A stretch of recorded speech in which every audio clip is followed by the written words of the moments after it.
Well, I'm so glad to have with us today for yet another one of our quarantine interviews, James Duncan Cartin. Skip, it's good to see you. Good to see you too. Well, let's just get started and ask some of the questions I've asked others and let people get to know you. A lot of people that are here, of course, remember you very fondly and well, but it's been almost 5 years here in a couple Yeah, I of know, months. man. And so there's a lot of people here that maybe do not know you as well. So your Yeah. name is James Duncan.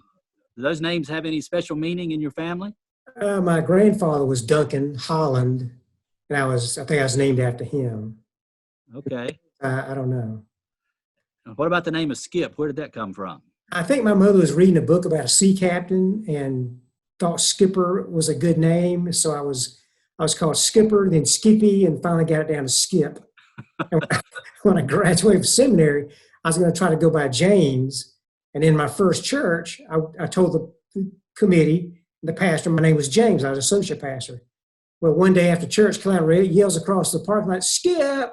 And from then on, it was Skip. So this is something you had from childhood, from as Oh a yeah, as far as I back as I can. My aunt who just died, she's 90 years old, continued to call me Skippy. Skippy. My cousins call me Skippy. Is that your least favorite of the iterations of your nickname? Yeah. Of course, I've heard Chip, Rip, Zip, everything. All right. So does anybody call you James? In high school, they did a little bit. My coaches called me James. So Okay. So when and where were you born?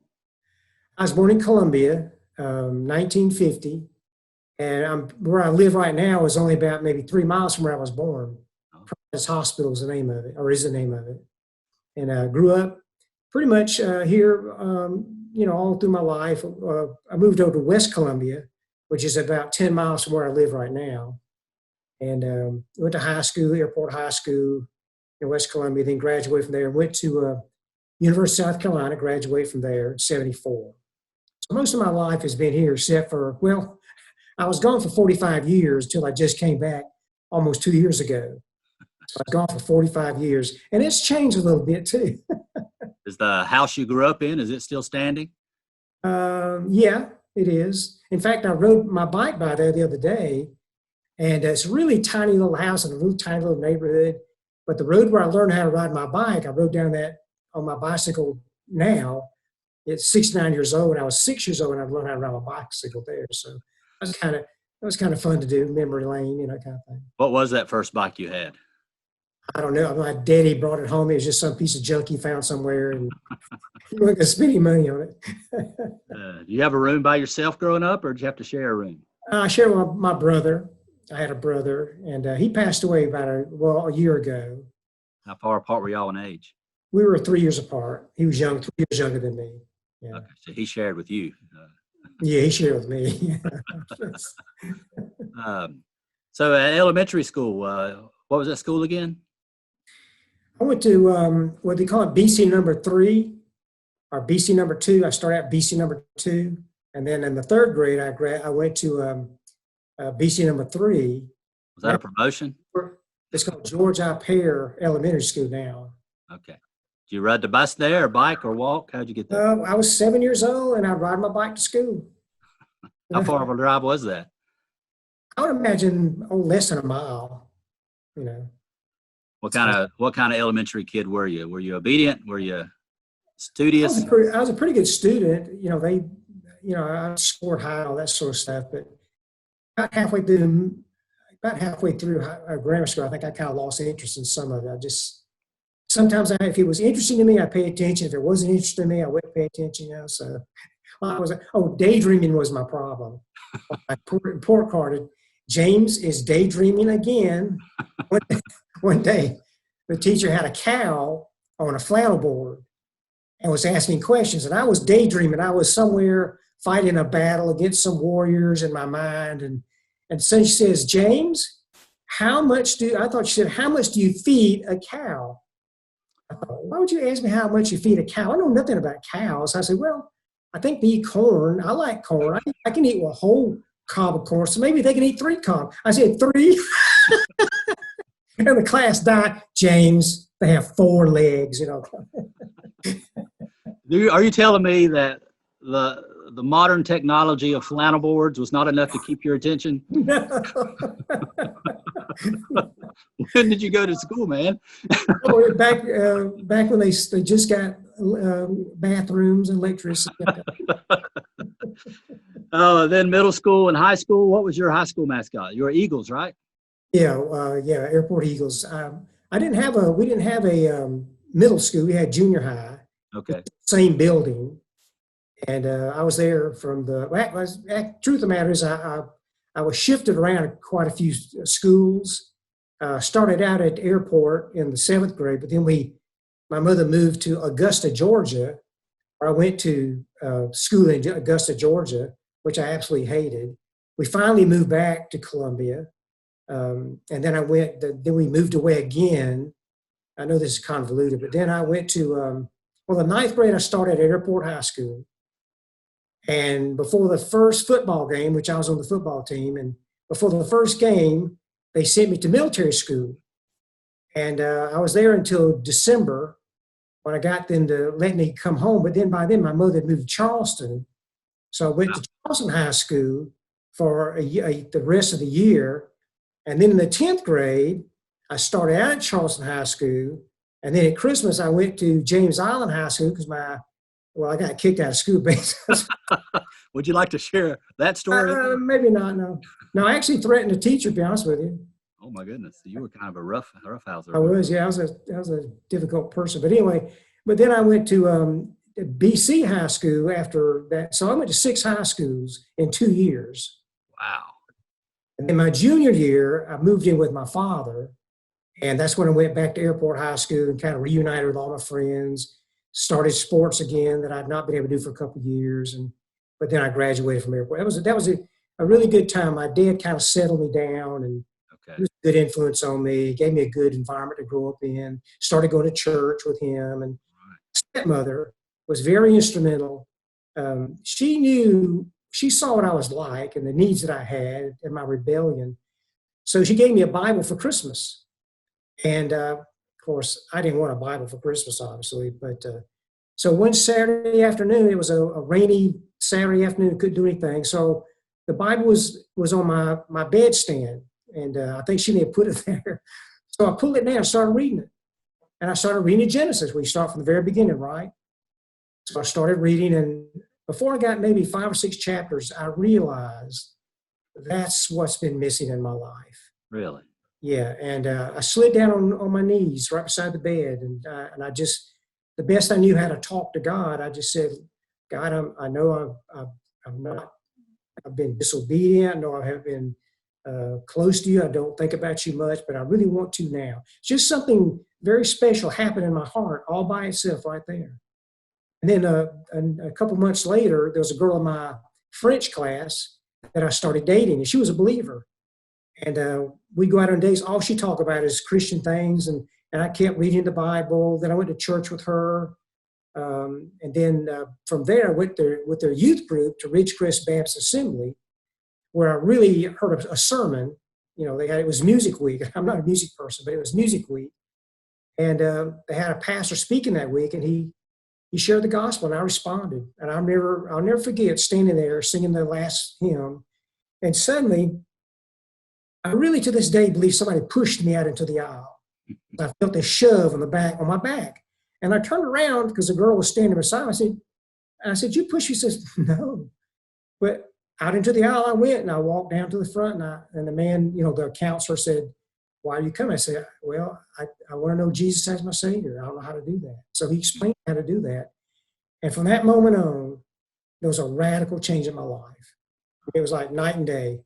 I came home, and my dad said, what's wrong with you? Right. Didn't your teachers say the same thing? What's that? Didn't your teachers say the same thing? Out of my senior year. But see, my junior year, I was still, a non-believer and very angry. And she saw me walking down the aisle. She'd been my English teacher the year before. She saw me walking down the hall. She said, Skip, can I ask you a question? I said, sure. She said, something's wrong with you. Something's different. What happened to you? I said, I don't know. I said, except for the fact I became a Christian last summer. And she said, wow, that's crazy. And she But, it was obvious to everybody. I mean, it was really very, all my friends suddenly, didn't invite me to go out on the weekends. And of course, I was on the football team, and uh, they kind of stood away from me a little bit. It's kind of funny, just how they saw there was something really different that they were unfamiliar with. Right. So, Now, the same thing happened to me a lot, but it happened in college, and it was yeah, pretty radical and noticeable yeah, by yeah, a lot of old high school friends. right. What in the world happened to Jeff Spry? A lot of the same things. Well, you mentioned sports. When did you first start playing sports? Well, I played baseball as a kid, little league and that sort of thing. And Columbia is known for their little league baseball. In fact, they won the World Series a couple of times. They won the Pony League World Series one time. So I played in a really good league and played that up, about Pony League. But then I got into football. I wanted to play football. I just love football. So I started playing football really from the ninth grade to my senior year. That just became an easy way to hit people, right? Oh, yeah. That's the good part. I got to hit people. You offense or defense? Well, I was offense. I was a wide receiver, which was a new position in those days that nobody had wide. You had tight ends and stuff like that. But Just taking advantage of that speed, wasn't it? yeah, I had pretty good speed as a kid. But yeah, I did. And the guy that was my quarterback, though, turned out to be the Hall of Fame baseball player at University of South Carolina. And he's Hall of Fame everything. He had an arm that you just couldn't imagine. So he made me look better than I really was, to be honest with you, because he could throw it right where I could catch it. What number? You didn't have to dive far to reach far. He just threw it right to you. What number did you wear? 88. All right. That's one. What's that? Did you have a touchdown dance? No. In those days, you didn't do that, Chris. Those days, you just dropped the ball, ran off the field. How good were y'all in football? Not very good. We had a good team, but I don't think we had a very good coach, to be honest with you. One of my friends who played football with me became a high school coach years later. He is a Hall of Fame, South Carolina Hall of Fame football coach. We were talking about that not long ago, and he said, yeah, we just didn't have very good leadership. Because he didn't know how to use his talent. Like me, I probably should have been on defense because I like to hit people or things like that. He just didn't know how to use his personnel very well, I don't think, But anyway. I remember you walked on to play football at South Carolina, didn't you? I did. My sophomore year, I walked on. I went down to Baptist College, or we used to be called Baptist College. My freshman year, first of all, they said they're going to have a football team, and I was going to walk on down there, but I wanted to go to Christian school because I really felt called to ministry by that time. But they didn't start, so I transferred to South Carolina, and I walked on and played through the spring game that year. And, it was a good experience. I proved to myself I could do it if I wanted to. But I realized, my ministry, that was what I was more concerned about at that point. And so football, I just kind of lost a passion for it. Ministry was far more. I got involved in Campus Crusade, and that completely revolutionized my life. All right. Well, I'll talk about that here in a little while. Okay. So how much did you weigh playing football for South Carolina? I was 5'11", 180 pounds. That's not small. Well, not in those days it wasn't. I was not by any means the smallest. I was a safety in college, but I was by no means the smallest safety in the ACC. They were in the ACC when I was playing with them. Yeah. All right. What kind of jobs did you have in high school? I worked at a drive-in theater with my father as a part-time job. He worked during the day, but then at night, he'd work sometimes at a drive-in theater on the weekends. And the ticket used to, how you drive up in the car and you pay your money and they give you a ticket and then you drive on into the theater. Well, I was in the ticket box with him. I'd make the popcorn and he'd sell the tickets. And then when I finished the popcorn, I go outside and take their money, give it to him, he'd give me the ticket, that kind of thing. So I did that for quite a while. You see a lot of movies, huh? Oh, yeah. That's back when movies weren't shameful, I read the other day that drive-in movies might be on the rebound because of I bet so, yeah. And all that. No kidding, yeah. You might have a job in your retirement to go back. That's right. Put that on your resume. I've been looking for one, yeah. I'm experienced. And you had a job as a mover. Was that in college or was that after college? Well, that was after college. That was actually after I left Stafford Crusade. I came home, and because Carolina were, at that point, really thinking about getting married. So I want to come back to Columbia, and I was going to go to seminary. But then we decided, we're going to get married. And then, so I stayed in Columbia another 6 months before I went to seminary. So I got a part-time job. I got a full-time job working with a moving company. And that was really good experience because I learned that skill that I learned has come in handy many times as a pastor over the years, the skill of learning packing and all that kind of thing. The people who listen to this can give you a call if they need help moving. No, I'm retired. Okay. What was the first car you ever had? It was a Volkswagen. It was a 1963 Volkswagen Bug. A Bug. What color was it? It was baby blue. Oh, kind of like Mark's. Mark's had a baby blue. Is that right? Yeah. Yeah, his was a convertible, I think. Yeah, I drove that thing through high school and college. Oh. Yeah. What would be your favorite car you've ever owned? I had a 74 Nova, Chevrolet Nova, which was the first car I bought when I got out of college.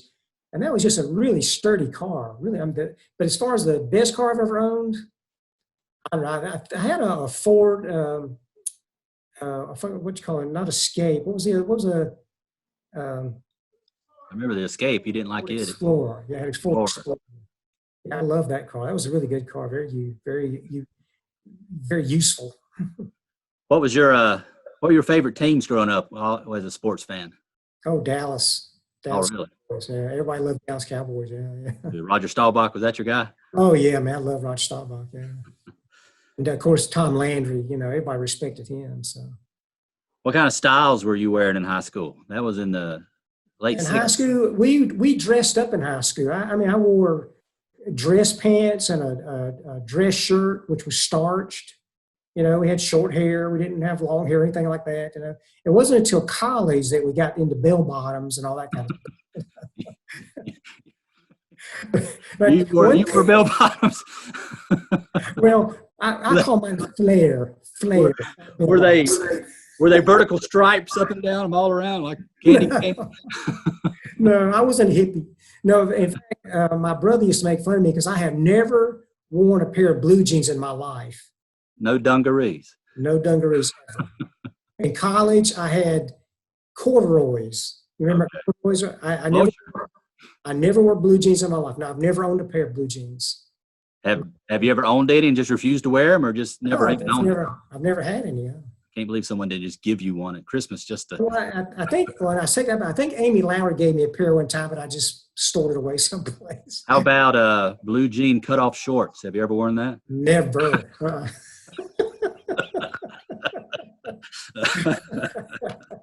Oh, me. Have you ever, what's the first concert? You ever been to a concert? Yeah, when I was in college, I guess was the first concert I went to was the Temptations. Now, this Baptist College of Charleston, they had a concert on campus. It was the Temptations. Now, think about that for a minute. A Southern Baptist college has the Temptations. Do you still know all the words to My Girl? Kind of, yeah. I never got into rock and roll. I never was into that much. Oh, not even Elvis or anybody like that? Nah, not really. I mean, the Beatles, I kind of liked a little bit as a kid, but I was never really much into music at all. At the time. Okay. What about, do you ever sing in public? Have you ever sang a solo, church or otherwise? Absolutely not, no. Ever play a musical instrument?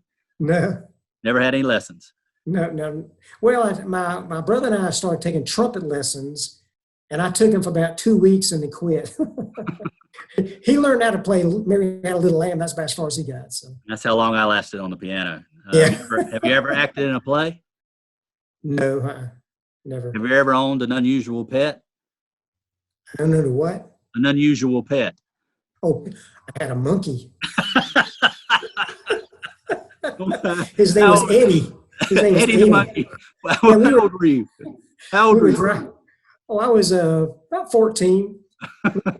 We were driving to Louisiana, my mother, my brother, myself, and I saw a sign that says 100 miles monkey farm.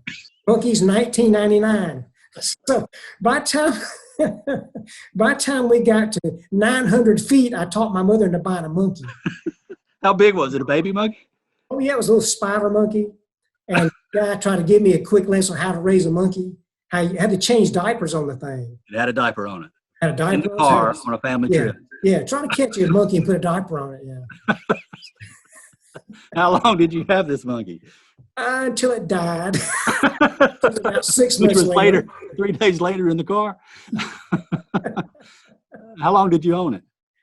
About 6 months or so. 6 months. Yeah. Why'd you choose Eddie?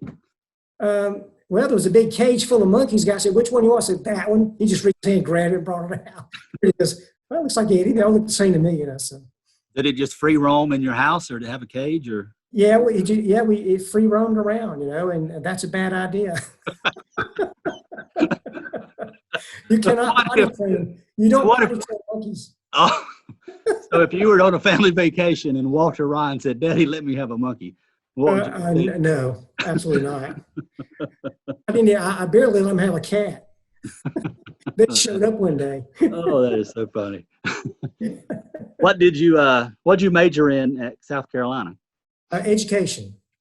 I was thinking about, I wanted to go into the ministry, but I really didn't have a clear view of what that looked like. So I majored in education, and I was going to do maybe teach biology and coach football if I could get into ministry. I didn't know, I really didn't have any guidance with that. I didn't have a pastor to give me any guidance on what to study or how to go about going into the ministry. I really had no idea what I was doing at all. So I just majored in that, you know, thinking that's what I'd do if I didn't go into ministry. But anyway. So you graduated with an education degree. Did you try to find a job that way, or just go straight? No. About the second year of college, a friend of mine, I just come home from football practice, in fact. He said, "Hey, Skip, I'm going tonight to a group called Campus Crusade for Christ. You want to go?" I said, "No, what is that?" You know, and he said, "Oh, come on, we'll have a good time." So I went with him, and I was blown away. It was just the most magnificent bunch of people I'd ever seen in my life. They were so different from what I was used to in church.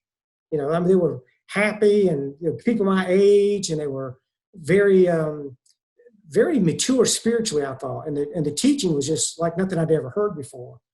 So after the thing was over, the staff member, Campus Crusade staff member, Walt Russell, walked up to me and said, "Hey, glad to have you. How about let's get together tomorrow?" I said, "Okay," you know. And so I met him in the Russell house the next day, and he shared the gospel with me. I said, "Well, I know Christ. I became a Christian about a year ago. I was really excited to tell him about my testimony." But then he shared the little Holy Spirit booklet with me, which I'd never heard of before, you know. And that's really when I began to start to grow very, very quickly. And he met with me every week, every Friday. We sat down. He taught me how to do inductive Bible study. It's something I'd never heard of or had experienced ever before. And I just latched onto that with all my heart. I mean, I just loved studying the scriptures. That became a passion that time on the rest of my life, you know. Is that what set you on the path to join Crusade? Yeah, I was so impressed with Crusade. I really was. So I joined staff in 1974, went out to Colorado State, joined the staff. And when I was out there, you know, that was when you didn't know your assignment as of yet. And I met some people that turned out to be Canadians that became friends. And they said, "Why don't you come to Canada?" And I said, "Okay, sure, fine." So when I got my assignment, it was Edmonton, Alberta, Canada. I had no idea in the world where Edmonton, Alberta, Canada was. I had a map of the United States, and the guy said, "Okay, you see about 5 inches over the top of that page? That's Alberta, Canada." What state was that over? It was over Montana, I think. Oh, okay. Yeah, You start talking Montana. you start using words like a boot. And Yeah, exactly. Yeah, and so anyway, I came home, raised my support, and I left Columbia in October of 1974. Got on my second plane flight I'd ever been on in my life. Left from Columbia and landed in Chicago, then to Alberta. And when I got off the plane, it was already in wintertime, and I didn't know how cold it got in Canada, and it just never occurred to me. I had on a lightweight London fog jacket. That's all I had. That's my heaviest coat. You know, growing up in Columbia, South Carolina, where it's hot as Dickens, who needs a coat, you know? So I got there, and my coat froze. It was hard as a rock. And I finally got the guy picked me up, and I went, and the next day went and bought a big parka, you know, which I kept for quite a while after that. what's the coldest you ever saw it get there? It got to at least 50 below several times. Wow. And so it was close. I mean, you just kind of hard to growing up in the South. we very rarely saw snow. In fact, everybody was into hockey. And so all the guys, let's go play hockey. And so I didn't know how to play hockey, but I went with them. So me and a guy from Africa who didn't know any more about snow than I did, we put on skates and we hit each other up around this rink, So it was a learning experience. But God really used Canada in my life in a very significant way, though. That's when I really became a real student. Yeah. I really began to read, and I read 4 or 5 hours a day. I come home from campus and I just read. And that's when I bought Louis Sperry Schaeffer's Systematic Theology, Okay. volume set. And I read through that. And after I read through that, I knew I wanted to go to seminary. I wanted more depth, because I just fell in love with it. All right, we'll come back to your seminary in a minute. Where did Caroline fit in the timeline here? Well, I met Caroline in college. I went to the first Bible study I went with, Campus Crusade. There was this beautiful, absolutely ravaging, beautiful brunette standing across the room. That was Caroline. Uh-huh. And of course, I was too timid to say a word to her. But about the next second or third meeting that we had with Crusade, she came up to me and introduced herself to me. Oh. So we got to be good friends. We were friends for quite a while, but then we started dating about my last year of college. We dated, maybe 6 or 7 months, something like that. And then, I was serious about her, but she wasn't serious about me. So I was getting ready to ask, if she came up to you, was she interested or just being nice, Caroline? That's Caroline. She's just a person. She's a people person, and I don't know why she came and spoke to me, but anyway, she did. But Did you see her on television one night? Yeah, she hates when I tell people that. But okay, here's the first time I ever laid eyes on Caroline. I was at my girlfriend's house. I was a freshman in college, and we were watching the Miss South Carolina contest because we had a friend who was in the contest. And each of the contestants would come out one by one and would say their name and where they were from. Well, this beautiful brunette walked out and says, "Hi, I'm Caroline Wiley from Clover, South Carolina." Well, what made that? First of all, I said to my girlfriend, I remember distinctly, I said, "That's the prettiest one right there." And the reason I remember her, because I never heard of Clover before. As a town in South Carolina, I never heard of before. So when she came up and introduced herself to me, she says, "Hey, I'm Caroline from Clover." Oh. So I made the connection. And she was just as beautiful, more beautiful in person than what she was on television. So. That would be kind of intimidating, I would think. Yeah, I guess that's probably why I didn't go up and speak to her. She spoke to me. Yeah. Right. So how did y'all start? How did the relationship start? Well, we started dating and became just close friends, and we go everywhere together. We dated, and then she invited me to Clover to go to her on Easter. So I went and met her family and all that sort of thing. And I was head over heels in love, But I think Caroline was just enjoyed the fact we were friends. I don't think she was thinking anything serious at all. And so she kind of said to me at one time in college that, I don't want to have an exclusive relationship, which broke my heart, of course. But so we didn't see each other about the last semester of my senior year, not on a dating relationship. We see each other, but not dating. And then I went off to Canada, and she went to be a pharmacist. And then about almost 2 years later, I guess, we kind of reconnected through a mutual friend. In fact, I went down to Portland, Oregon to look at the seminary, and her best friend and her husband were in seminary there. And when I was talking to them, we met at a McDonald's, we were talking, and she said, "By the way, we saw Caroline." I said, "Really, how's Caroline doing?" She said, "Oh, she's doing great. You ought to call her or write or something like that." So when I got back to Edmonton, when I got back to Calgary, by that time I was in Calgary, Alberta. By the time I got back to Calgary, after the summer break and all, in the fall, I wrote her a letter, and she called me. And the romance was now both ways, not just me, it's both ways.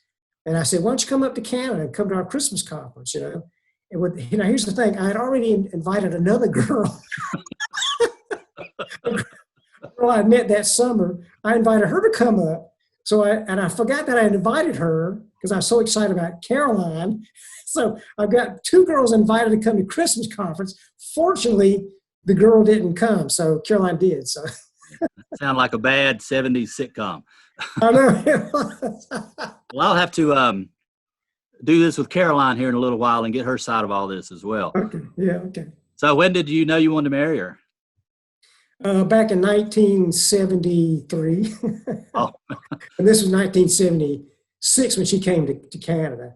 Now I met several girls over those 3 years when I was on Staff Crusade. Really, I mean, wonderful girls, godly girls. But nobody took Caroline's place. Caroline was always in the back of my mind. how did you propose to her?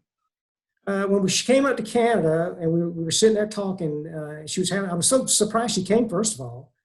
But I think Caroline had realized, that there are a lot of guys out there, but there was none that liked her or cared for her as much as I did, or who was spiritually on the same wavelength that she was. Right. So we're sitting on the porch in the stairwell where nobody was around. I said, Caroline, do you think I'd have a chance now? Yeah, that's how I said it. She kind of said yes. So when I left staff, I came back to Columbia and we dated, really full time then, and got real serious. And we really, I knew where I wanted to go, and I think she knew where she wanted to go. She knew that, ministry was, because she had thought about going on staff with Crusade when she was in college, but she had decided not to after a while. But I think she saw we were going in the same direction. So when and where did you get married? We got married December the 10th, 1977 in Clover, South Carolina, in the church where her grandfather had been pastor for like 36 years. Did he marry you? I know he passed away a few years before that, but that's where we got married. And then where'd you go from there, the two of you? Well, we went on a honeymoon to Myrtle Beach for about 8 days. And then we came back, had Christmas, and got in our car with a little trailer behind us and headed across country, go to Portland or to go to seminary. That was at Western. At Western Seminary, yeah. We didn't have a dime to our name. So did she work while you were in school? Yeah, she did. When she worked, she studied for her boards as we drove across the country for the Portland or the Oregon Pharmacy Board, and she took it and passed right away. And then she looked around for a job and got a job at a hospital, in a hospital pharmacy. So she started working and I started school. So I was really able to concentrate fully on my schoolwork. I didn't have to do anything outside of that. And that's why I think that what I learned stuck with me so well over the years. Even the languages, stuck with me so well because I really, really worked hard at it. I was a dedicated student. So you left Western with a Master of Divinity. Right. Then where did you go? Well, my first church was in Chicago, Lansing, Illinois, which is just outside of Chicago. And I was the associate pastor. The guy who was pastor was Carl Abrahamson. He was from New Jersey, believe it or not. But we really got along very well. He was him and me, and there was a minister of music, and that was about it. And the church, I think we ran maybe, I want to say 400 or something like that, and maybe Sunday school. Was this an inner city church or a suburb? Or it was right outside the city, just about, I don't know, not 20 miles, maybe 20 blocks, something like that, outside of Chicago. They'd been in Chicago previous to that, but as the years went by, and the neighborhoods around them declined so much, they kept moving further. That was their third location when I got there. Did you get to preach a lot when you were there? I did a couple times, yeah, and that was new to me because how it is. You go to seminary, you learn all these things, but then how to put it into practice. I'm sure those are very forgettable sermons. I say, if you had any copies or cassettes of those days. Ooh, I probably burned them if I did. I don't know. And then from Chicago, you went to South Carolina? Yeah, we decided we really want to get back close to home. And so I came on my vacation. I came to South Carolina, and I went to see the what they call the Director of Mission? The interfaces between pastors and churches. The DOM, the Director of Missions? Kind of like that. Yeah, he was something like that. It was more of a state level kind of a thing. Okay. I went to see him, and I told him my story. He said, well, you need to resign your church and come down here because nobody's going to come to Chicago to hear you. So you need to come down here. So he said, I'll put you in front of committees when you get down here. So I went back and I resigned, which everybody was really disappointed. I was only there 2 years. But I learned a lot. I got a lot out of that. When I came down to South Carolina, he said, then I showed up on his doorstep again. He says, well, good to see you. Give us a call sometime. I said, you still tell me, good church. So then I had to go around the state by myself and hand my resume to all the directors of missions, all of the state. I met with every single one in the state of South Carolina.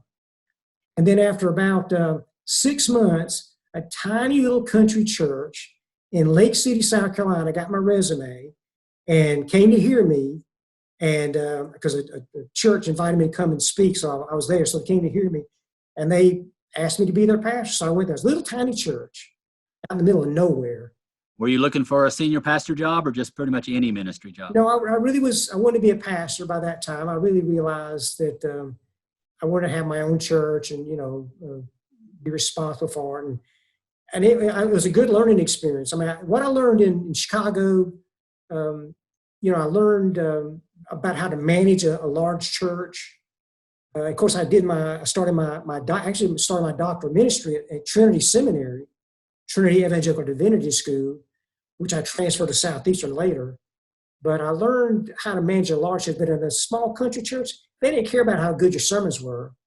They wanted to know, did you love them? Did you care about them? So I really didn't know that's where I learned how to do pastoral care. And you learned how to make bulletins and mow churchyards. Oh, I did it I did everything. I mean, it was me, and there was a part-time secretary who never came to the building. She stayed at home, and she'd come in every now and again just to run off something or something like that. But it was pretty much just me. What was your average attendance, you think? I think the membership of the church was like 120, and maybe half of those showed up, I think, something like that. But it was a very small little church, How old were you here? About 30? I was about 33, when I got there, yeah. So I would be honest with you, it was a tough move because back in those days, the Southern Baptist Convention was going through real turmoil in terms of conservatives and liberals. And those days, liberals had control of everything. They had control of all the agencies, all the state office, those sort of things. And so they deliberately blackballed conservatives from churches, any good churches. So that's why all the good churches, of a decent size, never came to hear me because they would not give my resumes to them. So they didn't mind my resumes going to some little country church that they didn't care about. So, but it was tough because I really felt like, I had very good education, far better than most pastors had at that point. And I felt like I really was capable of doing, a passion a bigger church. So I was pretty discouraged. But then a mutual friend of mine with Ralph Carter called me and said, hey, I got a friend in Statesville who's looking for a minister of education. You're interested? I said, sure. Why not? The first thing about a minister of education, who knew anything about minister of education? I sure didn't. Nobody did. So anyway, Ralph called me, and at that point I was working on my DMin, my doctorate, and it happened to be in hermeneutics, which is kind of the educational realm, and called me and went up there, interviewed, and then called me to Western Avenue. That's how I got to Western Avenue. And it was Ralph is a great guy. I love him to death. I learned a lot about pastoring a church, the organization and the management of an organization that size. Because when I got there, Western Avenue was running maybe about 425 in worship. That was about the average attendance. And Sunday school was like maybe around 360 or something like that when I got there. And I just learned a lot from Ralph, just learned. And of course, he let me preach a little bit, so I got to do more of that. And by that time, I was, having done that at a small church every Sunday, I was much more adept at that by that time. Yeah. When you did that for about 5 years, right? And then Ralph... Well, I did it for 4.5 years, and then Ralph left, and then they asked me to be the interim pastor right away. In fact, Ralph was sitting there when they asked me. It was in the next deacons meeting. That Ralph resigned that morning. We had deacons meeting that afternoon, and then a deacons meeting, they asked me to be the interim. Got to move on, right? Yeah, that's right. Well, we love you, Ralph, but hey, Skip, would you? And I said, okay. But I said it with one thing. I had a caveat, and that is, I will agree to be the interim pastor if you do not consider me a candidate for the pastorate. Mm. I knew personally that can be a real divisive thing. Half the church likes you, the other half doesn't. And I didn't want to be a person of controversy. So you figured you were on your way out too. Oh yeah, I did. That's why I was sending my resume, trying to find a church, but then I started doing the interim pastor, which I really, really enjoyed. I mean, that's the first time I'd done that at Western Avenue every week. And then after about 15 months, the committee came and said, look, we have been all over the country. We've looked at everybody we can think of. We've not found anything better than what we already have at home. Would you consider being our pastor? And of course, I was tickled to death inside. And I said, well, yeah. I remember you saying that was one of the most affirming moments in your life when they announced your name and everybody. Yeah, somebody was sitting behind me. I don't know who it was, but he rubbed my head, you know. So you became the senior pastor. When was that? What year was that? 93? Yeah, it was Mother's Day of 93. Yeah. You remember what your first sermon series was? No, I'd have to look it up maybe. I'll probably look it up. I think I have it somewhere. You probably have it, yeah. But I think epistle.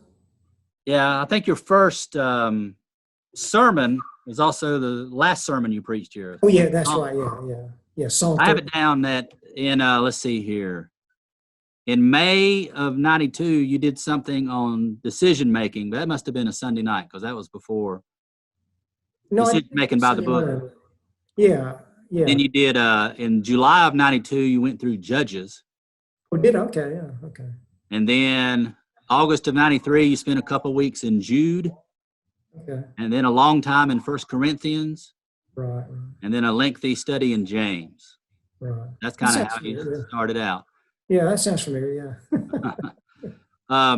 You were the one that brought a computer into the church. Was that as a minister of ed or as a pastor? Minister of Education. So I was working on my doctorate, so I had to write my final paper. And one of my classmates had gotten a computer, so I said, "Hey, maybe that's the best way to do it." Because you know, I didn't know much about computers, but in fact, when I got the thing, here's where I said, "Skip, don't get a computer. Those things are going to be of no value in about 6 months. It's a thing going on right now. It's just a fad. Nobody's going to use computers after about 6 months, so don't get one." Yeah, so I got one, and I learned how to use it while I was writing my paper. You know, so an old DOS base, I guess. Was it like it was yeah? Is that what it was? DOS? Yeah, DOS. Yeah. Yeah. You had to work your way out of the program, that kind of stuff. Yeah. So let's see here. As a pastor, what do you think was the favorite sermon series you ever preached through? What did you enjoy most? Well, that's hard to say. I just enjoyed some. I've always liked the Old Testament, of course, because I was an Old Testament major at Trinity.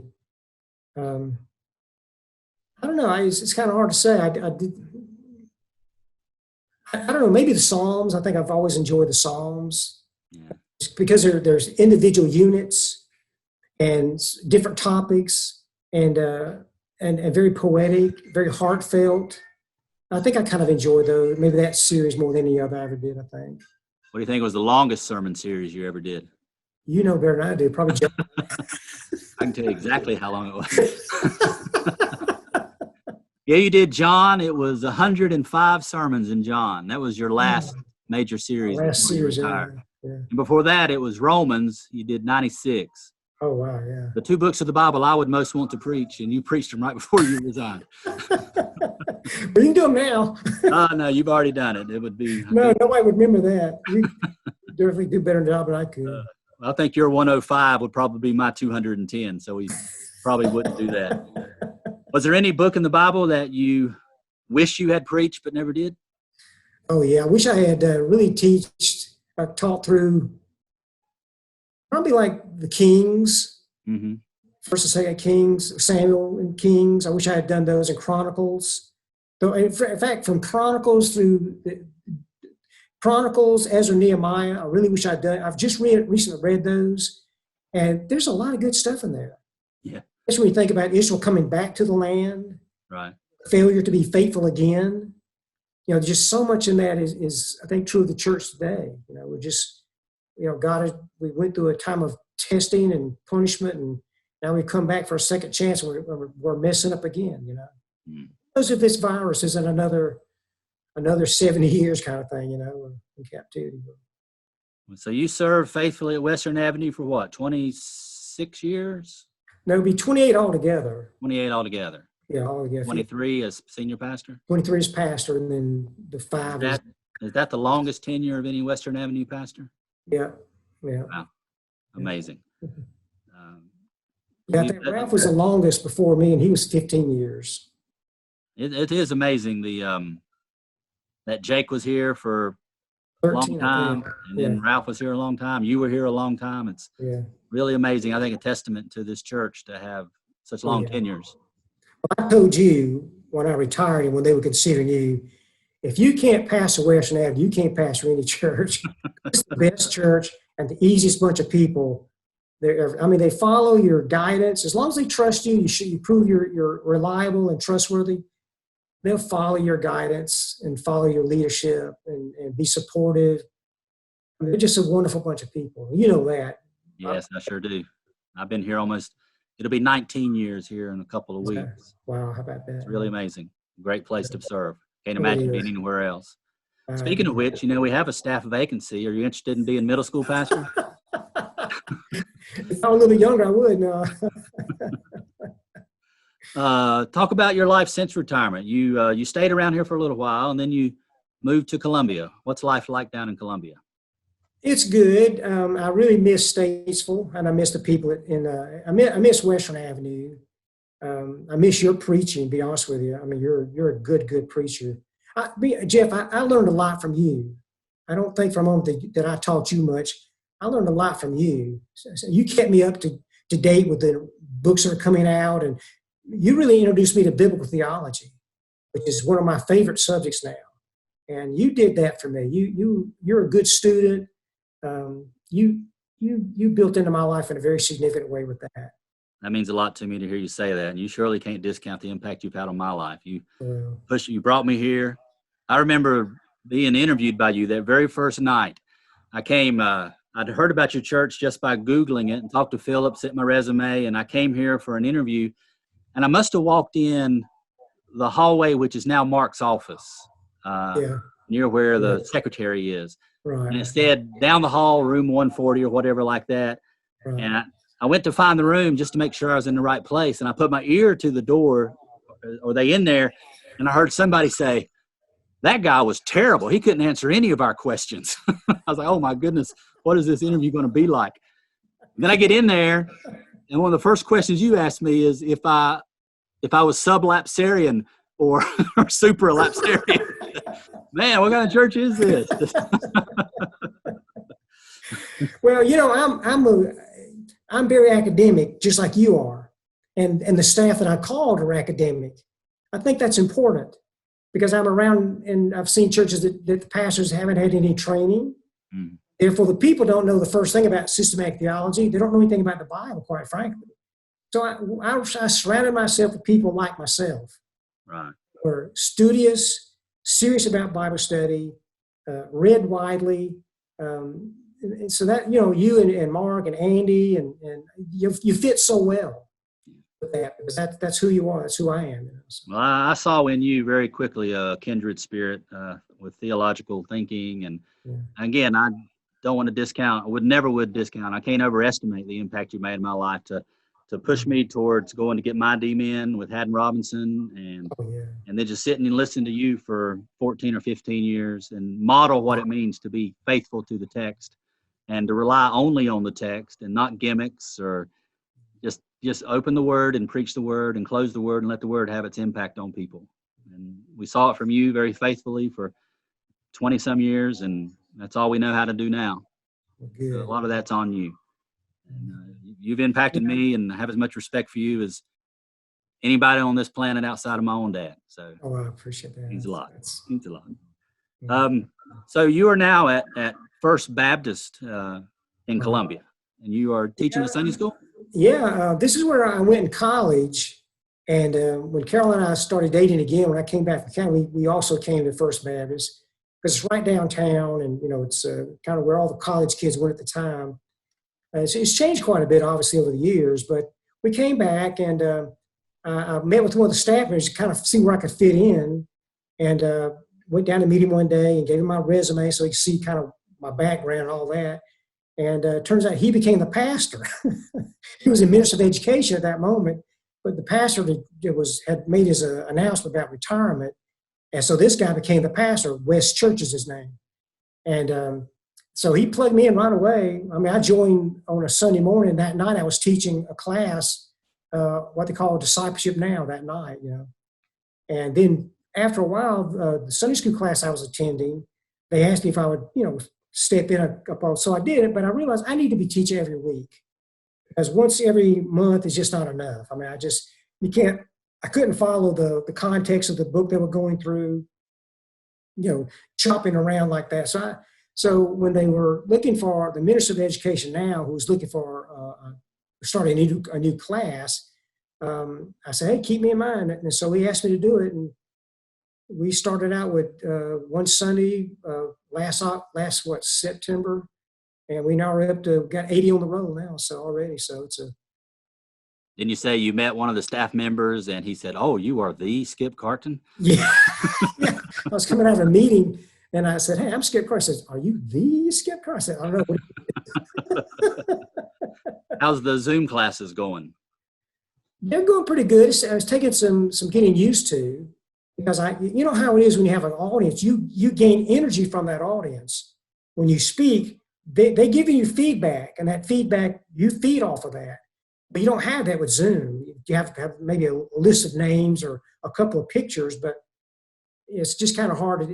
So you have to just kind of do your own thing. You have to kind of discount that and just think what you're studying and teaching and just go with that. So we've done it now I think this is the 4th or 5th Sunday we've done it. All right. So I see your bicycle in the back. Are you still riding? are you kidding me? Absolutely. Well, I ride, I've ridden since I retired about 20,000 miles. Wow. Since I retired. When did you start doing that like you do now? When did it really become something you do all the time? When I lived in Chicago.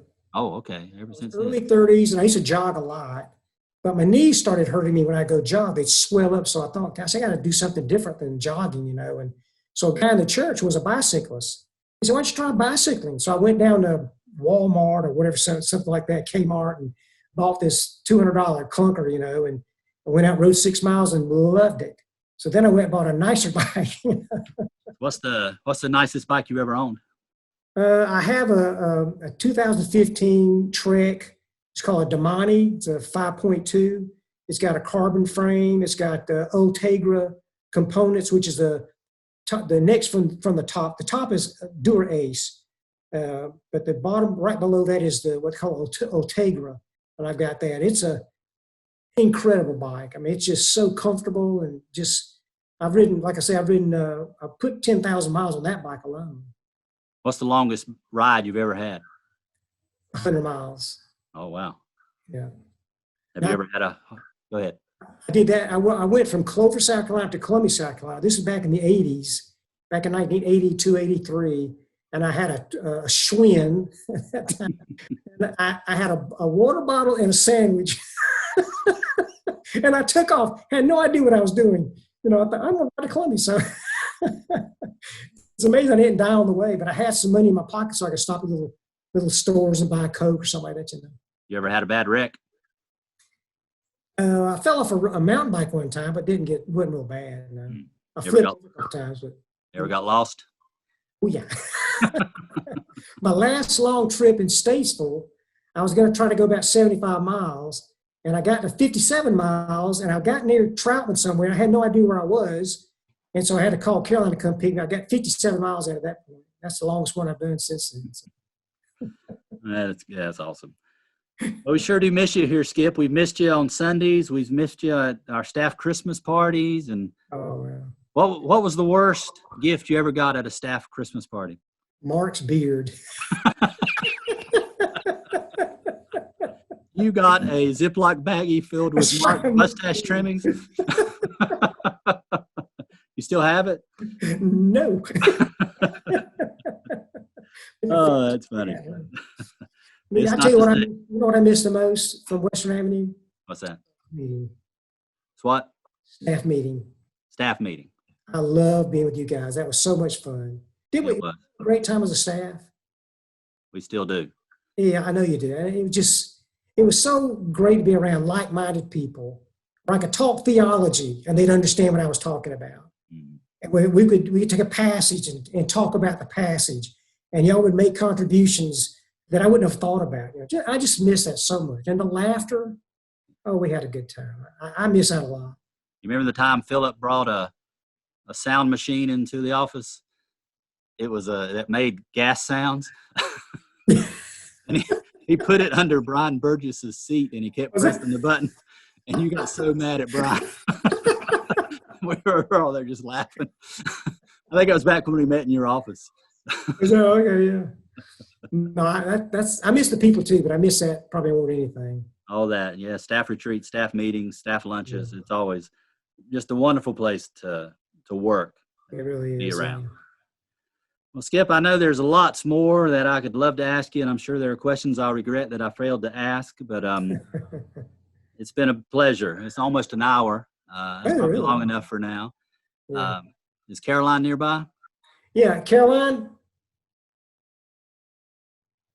I think she's somewhere around here. So. Okay. I'd love to maybe sometime in a couple weeks sit down with her. I know that's what all the people that watch, do Caroline next. I know they will, and maybe get her side. Well, I'll let you do her by herself. That'd be good, yeah. Do you have a good selection of hair dryers ready for the winter? Well, you can see I'm going to ponytail. I mean, just to keep you warm when it starts to get chilly. Well, I've always wanted to have a ponytail, and I'm getting there pretty quick.